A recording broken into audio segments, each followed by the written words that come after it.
Арыбаңыздар, урматтуу телекөрүүчүлөр, радио каармандар. Республикалык штабтын пресс борборунда Кыргызстандагы бүгүнкү күнгө болгон эпидемиологиялык абал тууралуу Кыргыз Республикасынын Саламаттыкты сактоо министрлигинин Коомдук саламаттыкты сактоо башкармалыгынын башчысы Акматова Айнура Бектургановна жана оорулардын алдын алуу жана мамлекеттик санитардык эпидемиологиялык көзөмөл департаментинин жалпы гигиена боюнча дарыгери Кушубакова Мария Исакуловна маалымат беришет. Анда эмесе Айнура Бектургановна, сөз сизде. Бүгүн 19 август 2020 жылга карата статистикалык маалыматка таянсак, акыркы 24 сааттын ичинде республикабызда лабораториялык жана клиникалык эпидемиологиялык тастыкталган COVID-19 диагнозу коюлган 312 бейтап дарланып ооруканалардан чыгарылды.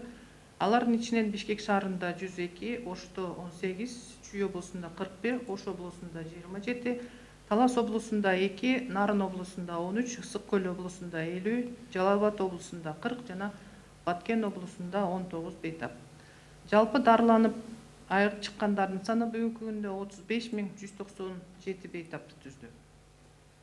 2020 жылдын 19 августуна карата республикада лабораториялык жана клиникалык эпидемиологиялык тастыкталган жаңы COVID-19 учурлардын саны 179-ду түзүп, алардын ичинен лабораториялык тастыкталган учурлардын саны 59-ду түздү жана Бишкек шаарында 10, Чүй облусунда 5, Ош шаарында 4, Нарын облусунда учурлар катталган жок, Ысык көл облусунда 3, Талас облусунда учурлар катталган жок, Жалал Абад облусунда 13, Баткен облусунда 17, Ош облусунда 7 жаңы учур катталды.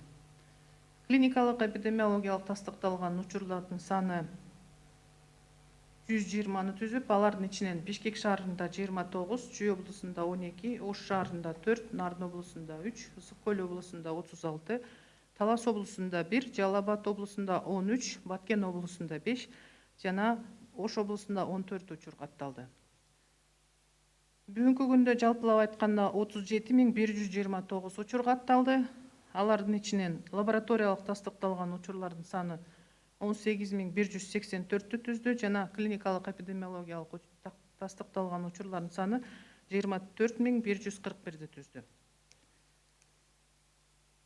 Стационарларда дарыланып жаткан бейтаптардын саны бүгүнкү күндө 1428-ди түзүп, ал эми амбулаторлук үй шартында дарыланып жаткан бейтаптардын саны 4298-ди түздү.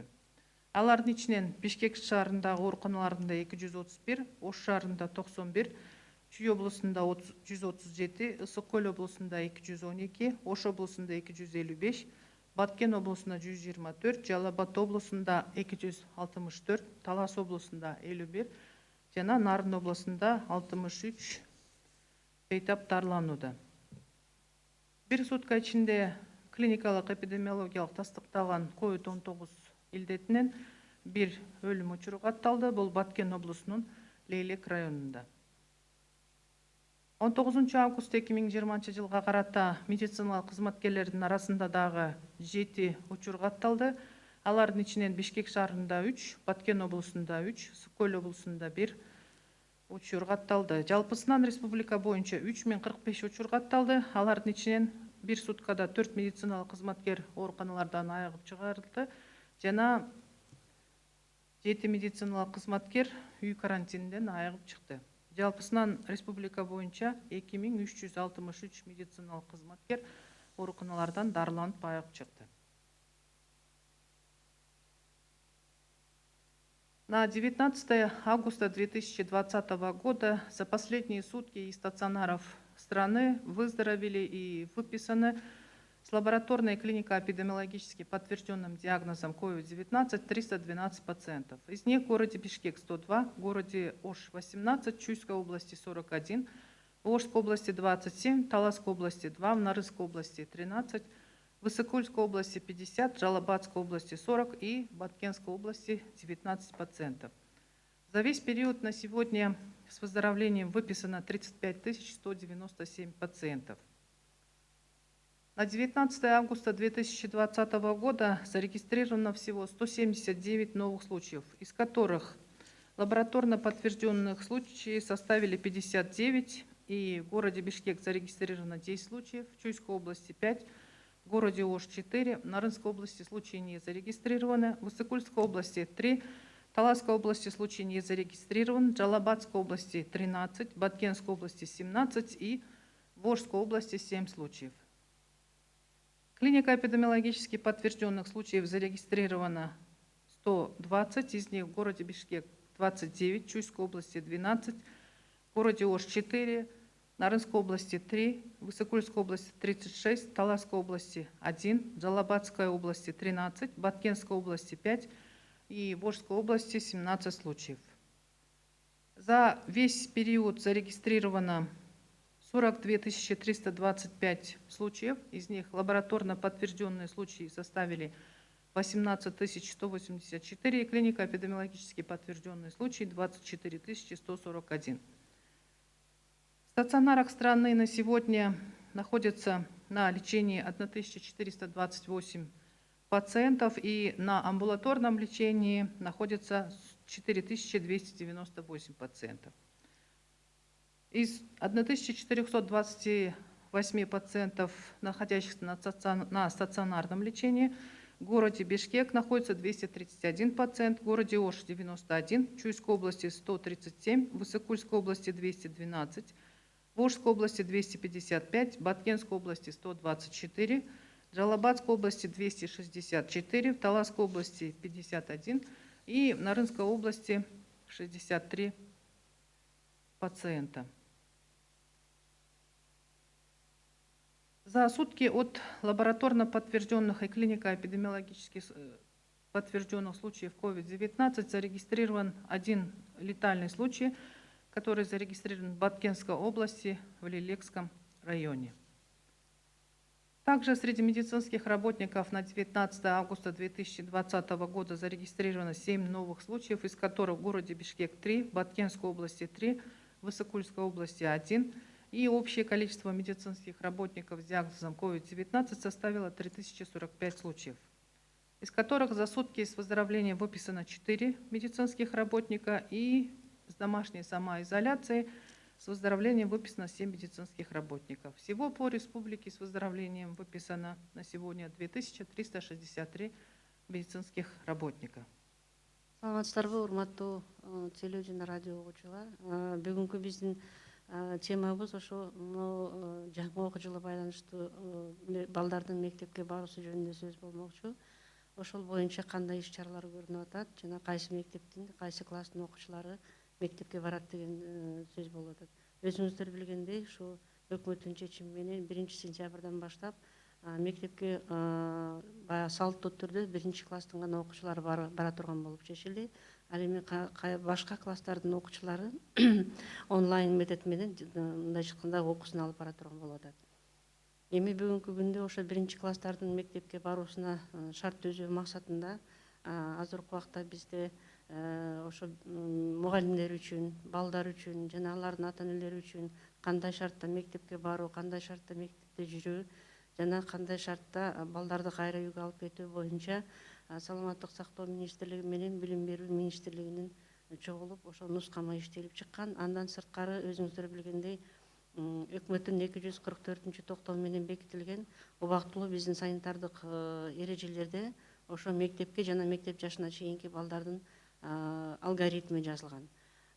Иштелип чыккан нускама ошол айтылган алгоритм негизинде түзүлгөн. Ошондуктан азыркы убакта 1 класска бара турган мектеп окуучулары ошол мындай алгоритм боюнча мектепке баруу болуп чечилип турат. Эгер алгоритм жөнүндө же болбосо биздин эки министрликтин арасында түзүлгөн нускама жөнүндө сөз боло турган болсо, сөзсүз түрдө бул биринчиден мектептин башкармалыгы же болбосо директордун милдети толугу менен жазылган. Ал сөзсүз түрдө мектепте кандай шартта түзүү, биринчиден ошо толугу менен мектепте дезинфекциядан өткөрүү жана биз айтканда ошо вируска каршы туруктуу бере турган мындай айтканда соотношениеде. Андан тышкары сөзсүз түрдө өзүңүздөр билгендей киребериште антисептиктер тургузуу, балдарды мектепке келгенде термометриядан өткөрүү, андан тышкары ага чейин ата энелер менен кеңешүүдө, маектешүүдө, үй бүлөдө оорулуу адамдын жок болушу. Ошондой эле эң маанилүү нерсе быйылкы жылдыкы ошо мектепте мисалы санитардык норма боюнча 25 бала окуй турган болсо, азыркы убакта ошо 25 баланы же болбосо 30 бала окуй турган болсо 2 топко бөлүү болуп чечилип атат.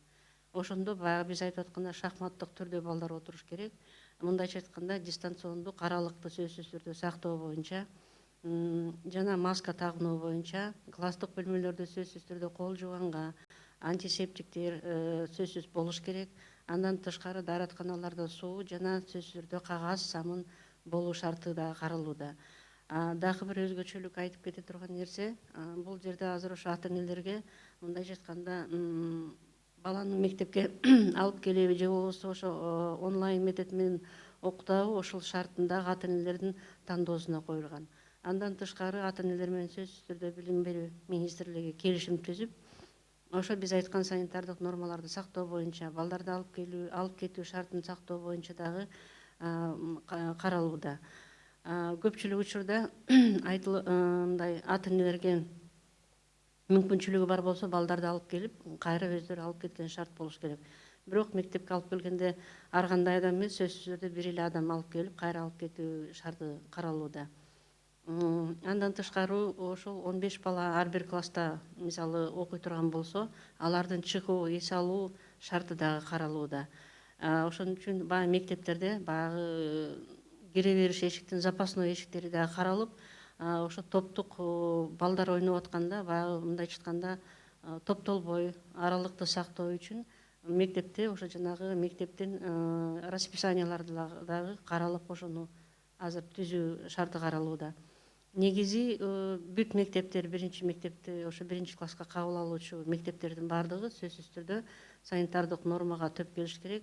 Сөзсүз түрдө суу жагынан дагы, канализация жагынан дагы, кыш мезгилинде, кыш-күз мезгилинде отопление жагы дагы сөзсүз түрдө нормага жооп берип, ошонун баардыгы аткарылуу шарты каралып атат. Расмий тилде маалымат алсак.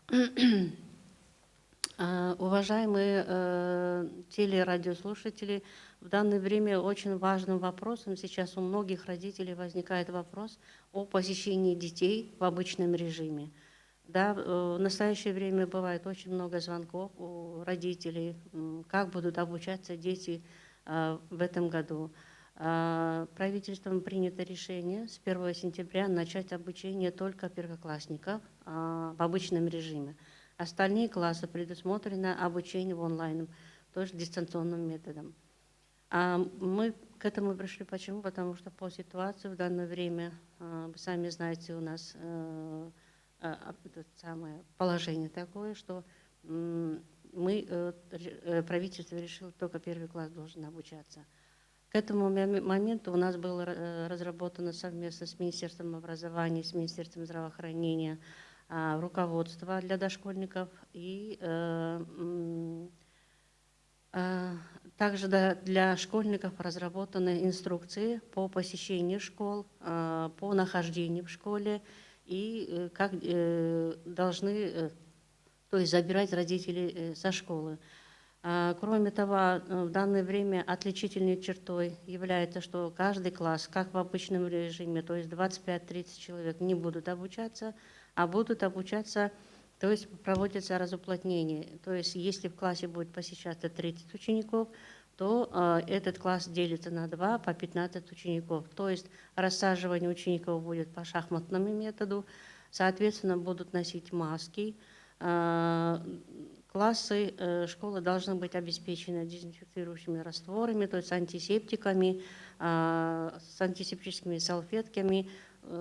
Вот оснащение, то есть обеспечение детей маской и салфеткой, это возложено на родителей учеников. Родители должны обеспечивать учеников. И, соответственно, в этой инструкции предусмотрена также инструкция для учителей, для руководителей образовательных учреждений, для родителей и для учеников. Желательно, конечно, если родители будут забирать детей и привозить детей в школу сами. Кроме того, предусмотрено, что в школе должно быть обязательно 2 выхода и входа для того, чтобы обеспечить детей, чтобы они соблюдали дистанционное расстояние. В Дальше у нас, конечно, есть у нас еще школы, которые, соответственно, должны соответствовать по обеспечению водоснабжением, канализацией, соответственно, зимне-осенние периоды отопительными сезонами.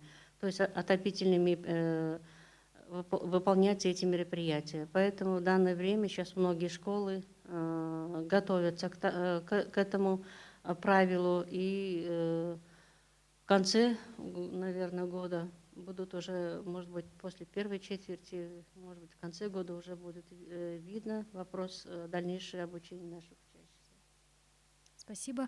Уважаемые телезрители, радиослушатели, на этом мы завершаем брифинг в пресс-центре Республиканского штаба. О текущей эпидемиологической ситуации по Кыргызстану вас проинформировали начальник управления общественного здравоохранения Министерства здравоохранения Кыргызской Республики Ахматова Айнура Бектургановна, а также врач по общей гигиене Департамента профилактики заболеваний и государственного санитарного эпидемиологического надзора Кушубакова Мария Сакуловна. Спасибо за внимание.